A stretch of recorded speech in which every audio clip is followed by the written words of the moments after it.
Welcome to a place where hearts unwind, infinite threads that gently bind, love and compassion in every line. Together we rise through space and time.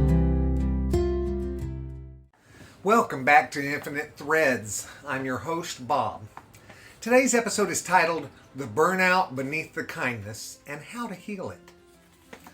Let's talk about something real, something quiet, often hidden, but deeply familiar to those walking this path of love and compassion. And that's emotional exhaustion. That bone-deep fatigue that sets in when you've been holding space for others, showing up with kindness, choosing understanding over anger again and again. And at some point, you just feel tapped out. Not because love isn't working, but because you're human. This episode is for the peacemakers who are tired, the kind ones who feel worn thin, the healers, the listeners, the givers who are now wondering, who sees me? Where do I go to rest? How do I keep loving when I feel like I've got nothing left? Let's explore that together, guys. Gently, honestly, and with hope. You try to be understanding. You take the high road. You check in on others. You listen more than you speak. And people say, you're so strong. You're so patient. You're so compassionate. But inside, maybe you're thinking, I'm exhausted. I don't know how much more I can give. When do I get to be the one falling apart? That kind of tired is not solved by sleep. It's a soul-deep depletion that comes from overextending your emotional presence while not receiving enough in return. And here's the truth that we often avoid. Even the most loving people need to be loved back. Even the strongest hearts break. Even the kindest souls have limits. This isn't the same as workplace burnout. This is heart weariness. It's what happens when you've been the safe person for everyone else. You keep showing up even when your tank is empty. You absorb others' pain, but have nowhere to place your own. And you feel guilty for even feeling that way. Because isn't this what love is supposed to look like? But here's the truth, guys. Love that drains you is not sustainable. Unconditional love is not supposed to come at the cost of your own emotional collapse. You're allowed to feel depleted. You're allowed to name that. You're allowed to name that as being you're not okay. You're allowed to say, this is too much. Let's name some quiet symptoms of compassion, fatigue, and spiritual burnout. Let's give them names. You start resenting the people you love. You dread conversations that once brought you joy. You feel emotionally numb, checked out, or cynical. You stop doing the practices that once grounded you. You cry more often or not at all, even when you want to. You get through the day but feel like a ghost in your own life. These aren't failures, guys. They're invitations. We're taking it wrong. These are messages from your inner self saying, come back to center. come back to you, come back to love.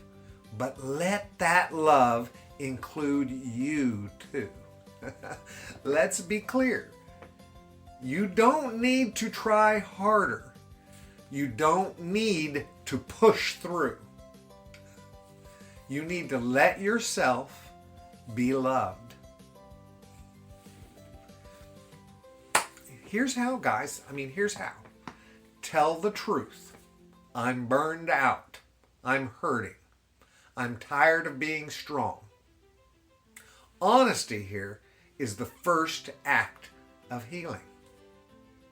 Before you solve anything, sit still. No podcast, no call, no scrolling. Just sit. Let your nervous system breathe. Silence isn't empty.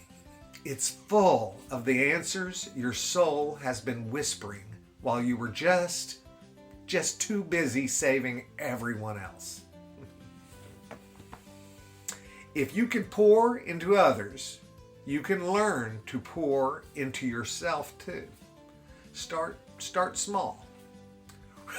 Rub your own shoulders and say, you've done enough today. Make food with care, just for yourself. Write a love note to the exhausted version of you. Give yourself that advice that you would give somebody else. Be the safe place that you keep offering to others. Be that for yourself. You are not a well that can be tapped endlessly. It is not selfish to limit how much you hold for others. You can still be loving and say, I need to be alone today. I can't hold that for you right now. I'm choosing rest over responsibility today. That's all okay. Boundaries are a sacred part of self-love. Sometimes the restoration comes not in the big moment, but in the tiny acts. Watching a bird hop across the yard. Listening to music with your eyes closed. Letting the sun touch your skin for 5 uninterrupted minutes. Crying just before your body needs to release. These are sacred. These are enough. You don't need to crash to justify a break. In fact, just don't. How about that? Make the decision. Watch yourself. You don't need to be falling apart to finally be held. Rest is not a reward for work. It's a requirement for love to flow again.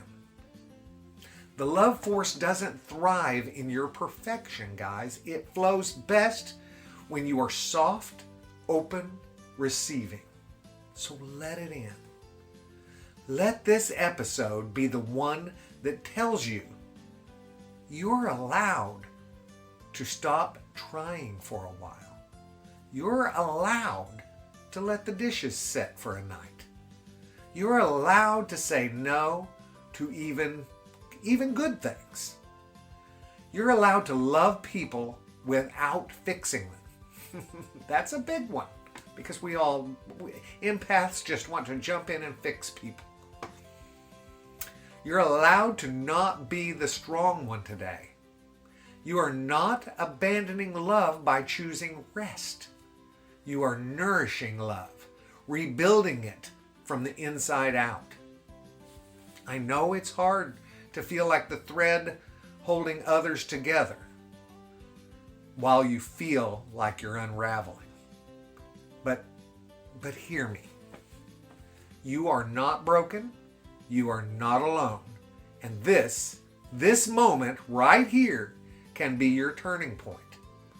Not because you finally pushed through, but because you finally let go. Let the love force hold you, not as the giver, but as the thread that also needs weaving, mending, and restoring. And when you're ready, the love will still be there. Stronger than before because you allowed it to care for you too. And that makes a big difference, guys. I have to remind myself all the time. Until next time, guys, keep choosing love and keep choosing you. And keep weaving your thread into the great, beautiful tapestry that we all share. I love you guys very, very much. And you know what I need you to do. Go out and pass that on. Later, Gators. Bye-bye.